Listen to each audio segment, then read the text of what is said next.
আসসালামু আলাইকুম ওয়া রাহমাতুল্লাহি ওয়া বারাকাতুহু। আমার প্রাণপ্রিয় কলিজার ভাই ও বোনেরা, যে যেখান থেকেই আমার এই ভিডিওটা দেখছেন, সবাইকে জানাই আন্তরিক শুভেচ্ছা ও ভালোবাসা। প্রিয় বন্ধুরা, দেখেন আমার পিছন দিকে দেখেন ধান ক্ষেত। আমি ধান ক্ষেতের আইলে দাঁড়ায় আছি। যেদিকেই তাকান সেদিকে দেখবেন সবুজ মাঠ, অর্থাৎ ধান ক্ষেত। ফাঁকা ফাঁকা বাড়িঘর। দেখেন যেদিকেই তাকাই সেদিকেই শুধু ফসল আর ফসল। দেখেন ওই যে ছায়ার মতন দেখা যায় দূরে, কমের পক্ষে 3 কিলোমিটার হবে, ম্যাক্সিমাম 3 কিলোমিটার অধিক হবে। দেখেন এই সমস্ত জায়গা জুড়েই শুধু ধানের ফসল। এই যে দেখেন ধান এখনো পাকে নাই, তবে সামনের দিকে হয়তো ধান পাকবে। কি সুন্দর অপরূপ দৃশ্য দেখেন, একবারে প্রকৃত দৃশ্য। এই কৃষকরা এত কষ্ট করে বৃষ্টিতে ভিজে রোদে পুড়ে এই ফসলগুলা ফলায়। আমরা কৃষকের ন্যায্য দাম দেই না, কৃষকের ন্যায্য পাওনা আমরা মিটাই না। এই কৃষকরা যদি এই রোদে পুড়ে বৃষ্টিতে ভিজে যদি ফসল না ফলাইতো, তাহলে কিন্তু আমরা আমাদের পেটে ভাত ধরতো না। আমরা যতই টাকা পয়সা উপার্জন করি না কেন, আমরা টাকা কিন্তু খাইতে পারবো না। কৃষকরা যদি ফসল না ফলাইতো তাহলে কিন্তু আমাদের না খেয়ে থাকতে হতো।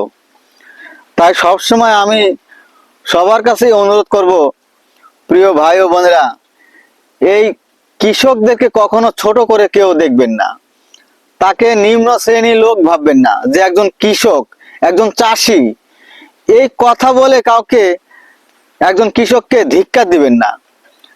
কারণ আর যদি এই কৃষকরাই যদি কৃষি কাজ না করতো, ফসল না ফলাইতো রোদে পুড়ে বৃষ্টিতে ভিজে, তাহলে আমাদের যে এই যে বিলাসবহুল বিলাসিতা করি, দামি দামি গাড়িতে চড়ি, দামি বাড়িতে ঘুমাই,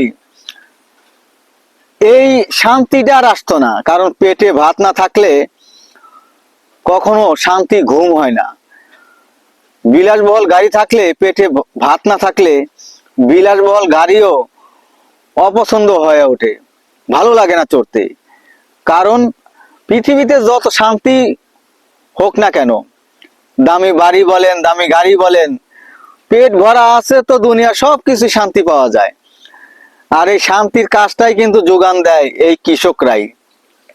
তাই সবসময় কৃষকদেরকে সম্মান চোখে দেখবেন, তাদেরকে সম্মান করবেন।